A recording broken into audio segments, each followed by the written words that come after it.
एक समय की बात है। एक घने जंगल के अंदर बड़ा सा तालाब था। उस तालाब में बहुत सारी मछलियां रहती थी, जिनमें से तीन मछलियां एक दूसरे की पक्की दोस्ती थी। इन तीनों का स्वभाव बिल्कुल अलग था। इनमें से दो बहुत समझदार थीं। पहली संकट आने के पहले ही अपना बचाव कर लेती थी।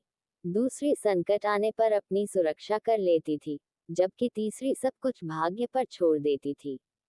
तीसरी मछली कहती कि अगर भाग्य में संकट होगा तो हम कुछ नहीं कर सकते, और भाग्य में नहीं होगा तो कोई भी हमारा कुछ नहीं कर सकता।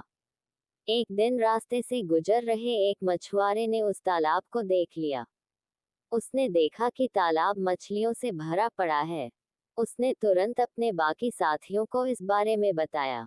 मछुआरे और उसके साथियों ने अगली सुबह यहाँ आने और उन मछलियों को पकड़ने का फैसला किया।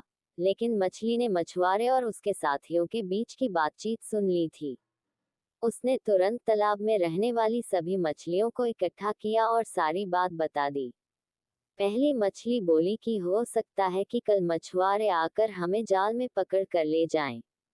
उससे पहले ही हमें यह स्थान छोड़ देना चाहिए। तभी तीसरे नंबर की मछली बोली कि अगर वो कल नहीं आए तो ये हमारा घर है, हम कैसे इसे छोड़कर जा सकते हैं। अगर भाग्य में लिखा होगा तो हम कहीं भी हो मारे जाएंगे, और नहीं लिखा होगा तो हमें कुछ नहीं होगा। कुछ मछलियों ने तीसरे नंबर की मछली की बात मान ली और वहीं रुक गईं। अन्य दो मछलियां तीसरी मछली को समझाने में असमर्थ थीं, इसलिए उन्होंने बाकी मछलियों के साथ तालाब छोड़ दिया।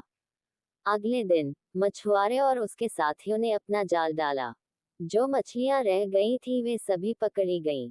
जो मछलियां भाग गई थीं उन सभी की जान बच गई, और जो तालाब में रुक गई थी वे सभी मछुआरों के द्वारा पकड़ ली गईं।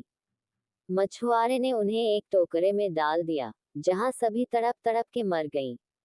कहानी से सीख: हमें कभी भी भाग्य के भरोसे नहीं रहना चाहिए। संकट आने के पहले ही उसे दूर करने का उपाय सोचकर रखना चाहिए।